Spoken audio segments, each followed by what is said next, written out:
ಕರ್ನಾಟಕ ವಿಶೇಷ ಕಾರ್ಯಕ್ರಮಕ್ಕೆ ಸ್ವಾಗತ. ನಾನು ಪ್ರತೀಕ್ಷಾ. ಹೋಟೆಲ್ ಉದ್ಯಮದಲ್ಲಿ ಸಕ್ಸಸ್ ಆಗಬೇಕು ಅಂದ್ರೆ ಅದಕ್ಕೊಂದು ಸಿಂಪಲ್ ಸೂತ್ರ ಇದೆ.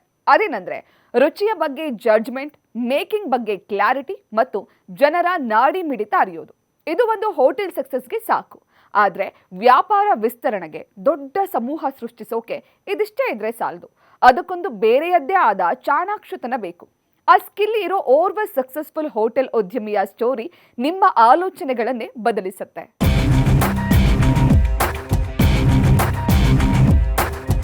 ಆಹಾರಕ್ಕೊಂದು ರುಚಿ ಇದೆ. ಆ ರುಚಿ ಕಿಲೋಮೀಟರ್ ಸವದಂತೆ ಬದಲಾಗುತ್ತೆ.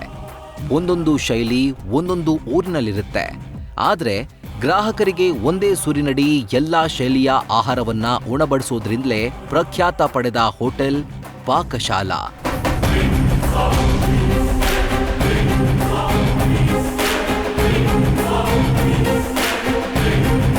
ಶುಚಿ, ರುಚಿ, ಗುಣಮಟ್ಟ, ಸರ್ವಿಸ್ ಮತ್ತು ಆಹ್ಲಾದಕರವಾದ ವಾತಾವರಣವೇ ಪಾಕಶಾಲಾದ ಮೇನ್ ಅಟ್ರಾಕ್ಷನ್.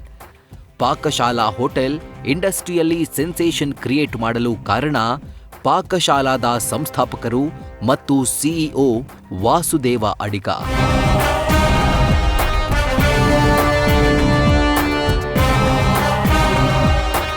ವಾಸುದೇವ ಅಡಿಗ ಅವರ ವಿಷನ್ ಅವರಿಗೆ ಸಕ್ಸಸ್ಫುಲ್ ಬಿಸ್ನೆಸ್ ಮೆನ್ ಅನ್ನೋ ಖ್ಯಾತಿ ಕೊಟ್ಟಿದೆ.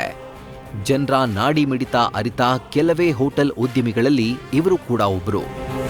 30 ವರ್ಷಗಳ ಸುದೀರ್ಘ ಅನುಭವ ಅವರನ್ನ ಉತ್ತುಂಗಕ್ಕೇರಿಸಿದೆ. ಹಾಗಾದ್ರೆ ವಾಸುದೇವ ಅಡಿಗ ಅವರ ಜರ್ನಿ ಏನು? ಅವರು ಹೇಗೆ ಇಂಡಸ್ಟ್ರಿಗೆ ಬಂದ್ರು? ಬನ್ನಿ ಆ ಇಂಟ್ರೆಸ್ಟಿಂಗ್ ಸ್ಟೋರಿ ಈಗ ನೋಡೋಣ. ಅಶೋಕ ಶಿಶುವಿಹಾರ ಅಂತ ಶಂಕರಪುರದಲ್ಲಿರೋ ಒಂದು ಸಣ್ಣ ಶಾಲೆಯಲ್ಲಿ, ತದನಂತರ ನ್ಯಾಷನಲ್ ಹೈಸ್ಕೂಲ್ನಲ್ಲಿ ಹೈಸ್ಕೂಲ್ ವಿದ್ಯಾಭ್ಯಾಸವನ್ನು, ಪ್ರೌಢ ಶಿಕ್ಷಣವನ್ನು, ತದನಂತರ ನ್ಯಾಷನಲ್ ಕಾಲೇಜು ಬಸವನಗುಡಿ ಇಲ್ಲಿ PUC ಮಾಡಿ, ಅದಾದಮೇಲೆ 1979ನೇ ಇಸ್ವಿನಲ್ಲಿ ಎಲೆಕ್ಟ್ರಾನಿಕ್ಸ್ ಇಂಜಿನಿಯರಿಂಗ್ ಇದಕ್ಕೆ ಸೇರಿಕೊಂಡು 1984 I completed my graduation in electronics engineering. ಇದಾದಮೇಲೆ ಏನು ಮಾಡಬೇಕು ಜೀವನದಲ್ಲಿ? ಆವಾಗ ಒಂದು ಕ್ರೇಜ್ ಇತ್ತು, ಅಮೇರಿಕಾಗೆ ಹೋಗಬೇಕು, ಅಲ್ಲಿ ಒಂದು ಮಾಸ್ಟರ್ ಡಿಗ್ರಿ ಮಾಡಬೇಕು, ಅಲ್ಲಿ ಭಾಳ ಒಳ್ಳೆ ಫ್ಯೂಚರ್ ಇದೆ ಅಂತ ಎಲ್ಲರಿಗೂ ಒಂದು ಕನಸು ಆವಾಗ ಯಂಗ್ಸ್ಟರ್ಸ್ದೆಲ್ಲ. ನಾನು ಒಬ್ಬ ಅದರಲ್ಲಿ ಹೊರತಾಗಿದ್ದೆ. ಹಾಗಾಗಿ ಅಮೇರಿಕಾಗೆ ಹೆಚ್ಚಿನ ಉನ್ನತ ವಿದ್ಯಾಭ್ಯಾಸ ಮಾಡೋಣ ಅಂತ MS ಮಾಡೋಕ್ಕೆ ಅಂತ ಅಪ್ಲೈ ಮಾಡಿದೆ. ಅಡ್ಮಿಷನ್ ಎಲ್ಲ ಆಯಿತು. ವೀಸಾ ಇದಕ್ಕೆ ಅಪಿಯರ್ ಆಗೋಕ್ಕೆ ಟೈಮ್ ಬಂತು. 1984ನೇ ಇಸ್ವಿನಲ್ಲಿ ಚೆನ್ನೈಗೆ ಹೋಗ್ಬಿಟ್ಟು ಅಮೇರಿಕನ್ ಕನ್ಸುಲೇಟಲ್ಲಿ ವೀಸಾಗೆ ಅಪ್ಲೈ ಮಾಡಿದೆ. ಅವತ್ತು ಅಲ್ಲಿ ನನಗೆ ವೀಸಾ ರಿಜೆಕ್ಟ್ ಆಯಿತು.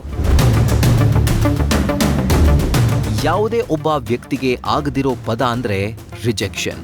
ಹೌದು, ಎದೆಯಲ್ಲಿ ಕಿಚ್ಚು ಇರುವ ವ್ಯಕ್ತಿಗಳಿಗೆ ತಿರಸ್ಕಾರ ಅನ್ನೋದನ್ನ ಸಹಿಸಿಕೊಳ್ಳೋಕೆ ಸಾಧ್ಯ ಇಲ್ಲ.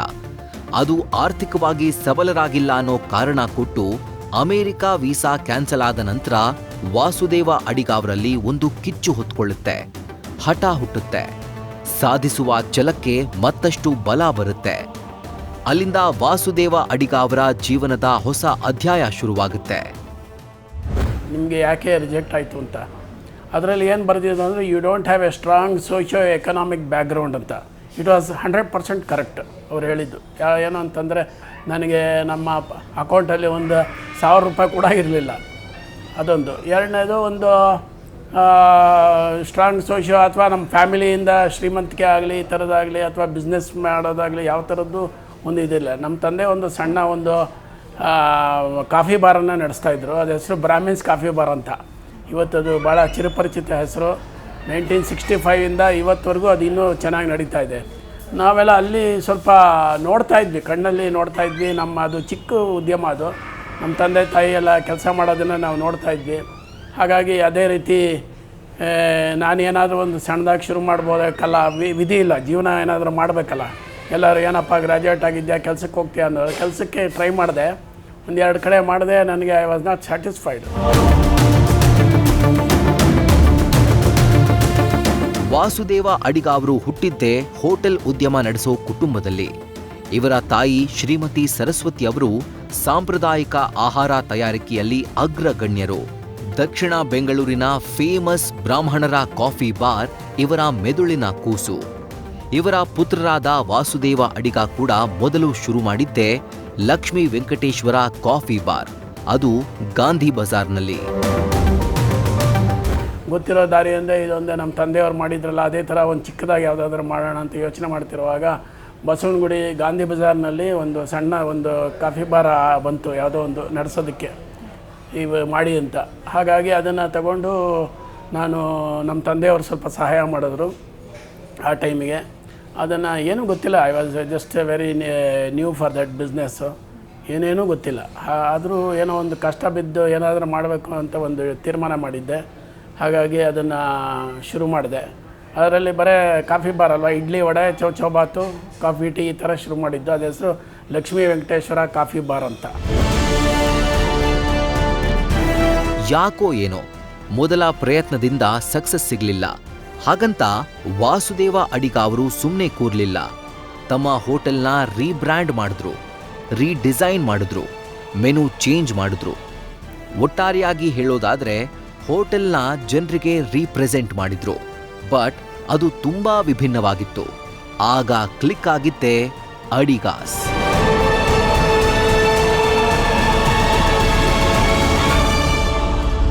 ಅಡಿಗಾಸ್ ಅಂತ ನಾಮಕರಣ ಕೂಡ ಚೇಂಜ್ ಮಾಡಿದೆ, ಯಾಕಂದರೆ ಫ್ಯಾಮಿಲಿ ನೇಮ್ ಇತ್ತಲ್ಲ, ಹೊಸದಾಗಿರಲಿ ನೋಡೋಣ, ಹೊಸ ಅಪ್ರೋಚ್ಗೆ ಅಂತ ಹೇಳಿ ಮಾಡಿದೆ. ಒಂದು ಆರ್ಕಿಟೆಕ್ಟ್ ಇಟ್ಕೊಂಡು ಸ್ವಲ್ಪ ನೀಟ್ ಮಾಡಿ ಎಲ್ಲ ಮಾಡಿದೆ. ಮೆನುಗಳು ಸ್ವಲ್ಪ ಚೇಂಜ್ ಆಯಿತು. ಎಲ್ಲ ಮಾಡಿದ್ಮೇಲೆ ಅದು ಇಟ್ ಸ್ಟಾರ್ಟೆಡ್ ರಿವಾರ್ಡಿಂಗ್. ಸ್ವಲ್ಪ ಚೆನ್ನಾಗಿ ಬಿಸ್ನೆಸ್ ಚೆನ್ನಾಗಿ ಆಗ್ತಾ ಬಂತು. So it was encouraging. ಅದು ಅಟ್ ದ ಸೇಮ್ ಟೈಮು ಒಂದು 2 ವರ್ಷ ಆದಮೇಲೆ 1994 ಜಯನಗರದಲ್ಲಿ ನಮ್ಮ ಸಿಸ್ಟರ್ ಒಂದು ಹೋಟ್ಲ್ ನಡೆಸ್ತಾಯಿದ್ರು, ಅಂದರೆ ನಮ್ಮ ಭಾವನವರು. ಅವ್ರ ಕೈಲಿ ಅದು ನಡ್ಸೋಕ್ಕಾಗಲ್ಲ, ಸೇಲ್ ಮಾಡ್ತೀನಿ ಅಂತ ಇದ್ರು. ಸರಿ ನೋಡೋಣ, ನಾನು ಏನೋ ಮಾಡೋಣ ಅಂತ ನಾನೇ ಕೈ ಹಾಕಿದೆ ಅದಕ್ಕೆ. ಆವಾಗಿಂದ ಅಲ್ಲಿ ನನ್ನ ಅದೃಷ್ಟ ಶುರುವಾಯಿತು. ತುಂಬ ಚೆನ್ನಾಗಿ ಅದು ನಡೆಯೋಕ್ಕೆ ಶುರುವಾಯಿತು. ಆದರೆ 3ನೇ ದಿವಸ ಅಷ್ಟೇ, ಅದು ಓಪನ್ ಮಾಡಿ 3ನೇ ದಿವಸ ಅಲ್ಲಿ ಜಯನಗರದಲ್ಲಿ ಒಂದು ಅನಾಹುತ ಆಗೋಯಿತು. ಏನು ಅಂತಂದರೆ ಸ್ಟಾಫ್ ಕ್ವಾರ್ಟರ್ಸು ಕೊಲಾಪ್ಸ್ ಆಗೋಯಿತು ಮಳೆಗೆ. So it was A old building. ಶುರುವಾದ 3 ದಿನಕ್ಕೆ ಅನಾಹುತ ನಡೆಯುತ್ತೆ ಅಂದರೆ ಅದೊಂದು ದೊಡ್ಡ ಆಘಾತವೇ. ಆದರೆ ವಾಸುದೇವ ಅಡಿಗ ಅವರು ಧೃತಿಗೆಡಲಿಲ್ಲ, ಮತ್ತೆ ಪುಟಿದೇಳಲು ಪ್ಲಾನ್ ಮಾಡಿದ್ರು. 3ನೇ ದಿವಸ ಅಷ್ಟೇ ಓಪನ್ ಆಗಿ ಕೊಲಾಪ್ಸ್ ಆಗಿ ಬಿದ್ದೋಯ್ತು. ಬಿದ್ದೋದ್ರೆ ಆಮೇಲೆ ಮತ್ತೆ ಸ್ಟಾಫ್ನೆಲ್ಲ ಅಕಾಮಡೇಟ್ ಮಾಡಬೇಕು.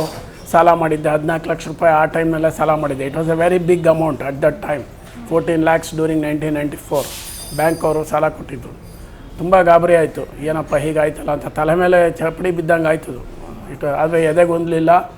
ಅದನ್ನು ಎಲ್ಲ ಎದುರಿಸ್ಕೊಂಡು ಹೋಟ್ಲನ್ನು ಅಲ್ಲಿ ವ್ಯಾಪಾರ ಬೇರೆ ಇನಿಷಿಯಲಿ ಕಮ್ಮಿ ಇತ್ತು, ಅದಕ್ಕೆಲ್ಲ ಸ್ವಲ್ಪ ಆವಾಗ ಕ್ಯಾಟ್ರಿಂಗ್ ಬಿಸ್ನೆಸ್ಸು ಅದು ಇದು ಅಂತ ಸ್ವಲ್ಪ ಮಾಡಿಕೊಂಡು ತೂಗಿಸ್ಕೊಂಡು ಲಾಸ್ ಆಗದೆ ಹಂಗೆ ಮಾಡಿಕೊಂಡು ಸ್ವಲ್ಪ ಬಿಸ್ನೆಸ್ನ ಇಂಪ್ರೂವ್ಮೆಂಟ್ ಮಾಡಿ ಚೆನ್ನಾಗಿ ಆಗ್ತಾ ಬಂತು. ಆಮೇಲೆ ಸಸ್ಟೈನ್ ಆದ ಬಿಸ್ನೆಸ್ನಲ್ಲಿ.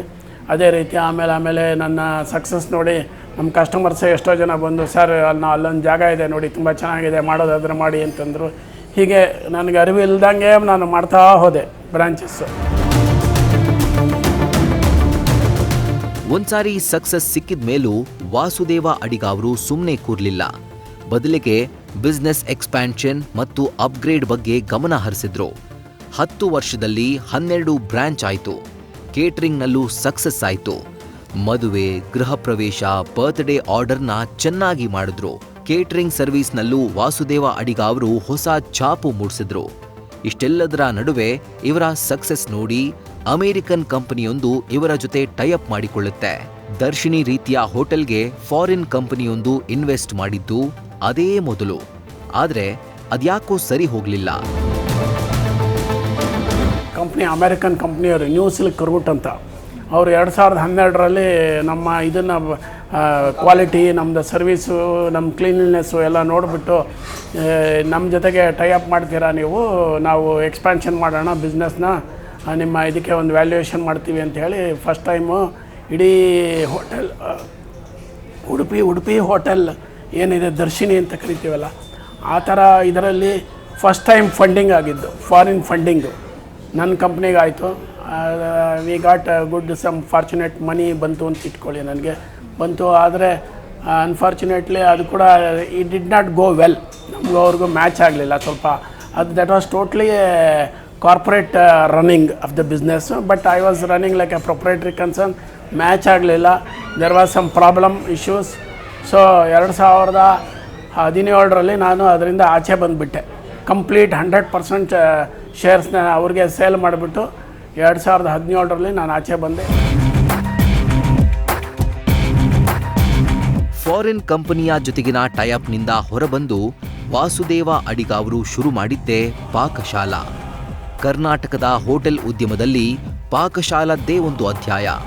ಇದರ ಸಕ್ಸಸ್ ಹಿಸ್ಟ್ರಿ ರೋಚಕವಾಗಿದೆ. ಪಾಕಶಾಲಾ ಅಂತ ಒಂದು ಹೊಸ ಇವಾಗ ಏನು ನಡೆಸ್ತಾ ಇದ್ದೀನಲ್ಲ, ಆ ಬ್ರ್ಯಾಂಡಲ್ಲಿ ನಾನು ಶುರು ಮಾಡಿದೆ. ಹಳೇದು ಬ್ರ್ಯಾಂಡ್ ಅಡಿಗಾಸ್ ಅಂತ ಅವಾಗ ಇಟ್ಟಿದ್ದೆ. ಅಡಿಗಾಸಲ್ಲಿ ಅದೆಲ್ಲ ಮಾಡಿದ್ದು, ಹಳೇದು ಏನು ಹೇಳಿದೆ ಅದು. ಇವಾಗ ಪಾಕಶಾಲಾ ಅಂತ ಹೇಳಿ ಇವಾಗ ನಮ್ಮದೊಂದು 34 ಬ್ರಾಂಚ್ ಆಗಿದೆ. ಪ್ರತಿ ತಿಂಗಳು ನಾವು ಆಲ್ಮೋಸ್ಟ್ ಒಂದೊಂದು ಬ್ರ್ಯಾಂಚ್ ಓಪನ್ ಮಾಡೋ ಪ್ಲ್ಯಾನಿಂಗಲ್ಲಿ ಇದ್ದೀವಿ, ನಡೆಸ್ತಾ ಇದ್ದೀವಿ. ಒಂದು 1600ಕ್ಕೂ ಹೆಚ್ಚು ಎಂಪ್ಲಾಯೀಸ್ ಇದ್ದಾರೆ. ಡೈರೆಕ್ಟ್ ಎಂಪ್ಲಾಯ್ಮೆಂಟ್ ಇದೆ ಅವ್ರಿಗೆಲ್ಲ ESI PF ಸರ್ಕಾರದಿಂದ ಏನು ಕೊಡಬೇಕು ಎಲ್ಲದನ್ನು ಕೊಟ್ಟು ಕಾನೂನು ರೀತಿ ನಾವು ಇವತ್ತು ವ್ಯಾಪಾರ ಮಾಡ್ತಾಯಿದ್ದೇವೆ. ತುಂಬ ಚಾಲೆಂಜಸ್ ಇದೆ ಈ ಬಿಸ್ನೆಸ್ನಲ್ಲಿ, ಅಷ್ಟು ಈಸಿ ಇಲ್ಲ. ಕಾಂಪಿಟಿಷನ್ ಕೂಡ ತುಂಬ ಸಿವಿಯರ್ ಆಗಿದೆ. ಆದರೆ ಥ್ಯಾಂಕ್ ಗಾಡ್ ಒಂದು ಈ ಬ್ರ್ಯಾಂಡ್ ವ್ಯಾಲ್ಯೂ ಅಂತ ಇದ್ದರೆ ನಮಗೆ ಬಿಸ್ನೆಸ್ಗೆ ಅಷ್ಟೊಂದು ಯೋಚನೆ ಮಾಡುವಂಥ ಪರಿಸ್ಥಿತಿ ಏನಿರಲ್ಲ. ಅದು ಕೂಡ ಬಿಸ್ನೆಸ್ಸು ಫ್ರಮ್ ಡೇ 1 ಚೆನ್ನಾಗಾಗುತ್ತೆ.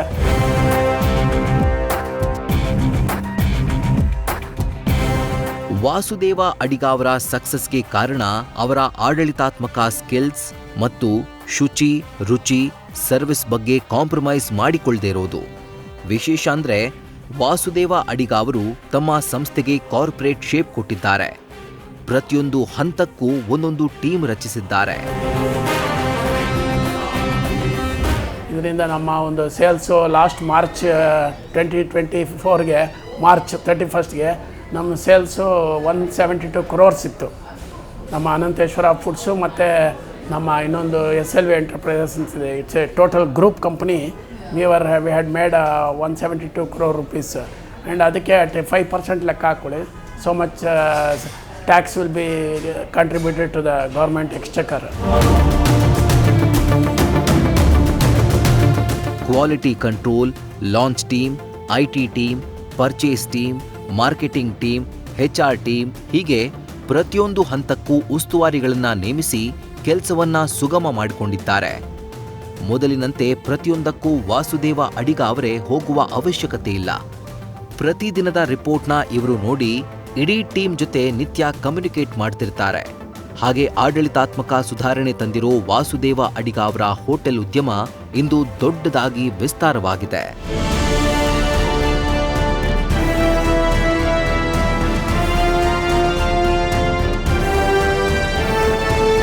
ಪಾಕಶಾಲಾ ದೊಡ್ಡ ಬ್ರ್ಯಾಂಡ್ ಆಗಲು ವಾಸುದೇವ ಅಡಿಗ ಅವರ ಕೊಡುಗೆ ಸಿಂಹಪಾಲಿನಷ್ಟಿದೆ. ಇಡೀ ಇಂಡಿಯಾದಲ್ಲಿ ಪಾಕಶಾಲಾದ 34 ಬ್ರಾಂಚ್ಗಳಿವೆ.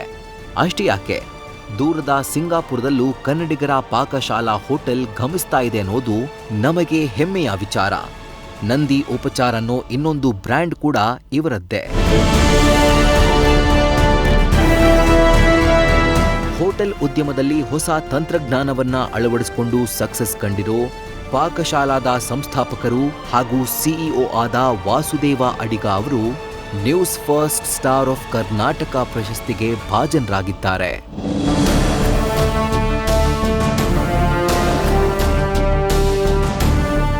ಪ್ರಶಸ್ತಿ ವಿಜೇತರು ಪಾಕಶಾಲಾದ founder and managing director mister KN Vasudeva ಅಡಿಗ.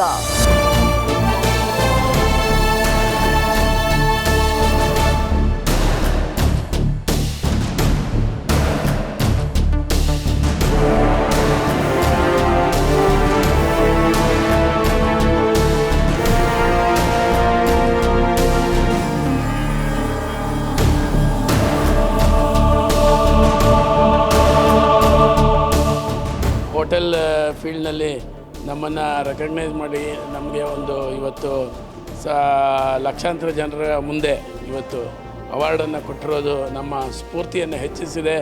ಇದೊಂದು ಭಾಳ ಜನಕ್ಕೆ ಇದೊಂದು ಮಾದರಿ ಆಗುತ್ತೆ ಅಂತ ನಾನು ತಿಳಿದಿದ್ದೀನಿ. ತುಂಬ ಸಂತೋಷ ಆಗಿದೆ. I am extremely thankful to News First channel. ಇದು ಈ ದಿನದ ಸಾಧಕರ ಸ್ಟೋರಿ. ಪ್ರತಿದಿನ ಇಂತಹ ಸಾಧಕರ ಸಾಧನೆಗಳನ್ನ ನಿಮ್ಮ ಮುಂದೆ ಇಡ್ತೀವಿ. ನೋಡ್ತಾರೆ ನ್ಯೂಸ್ ಫಸ್ಟ್, ನಿರ್ಭೀತಿಯಿಂದ ನಿಮ್ಮ ಪರವಾಗಿ.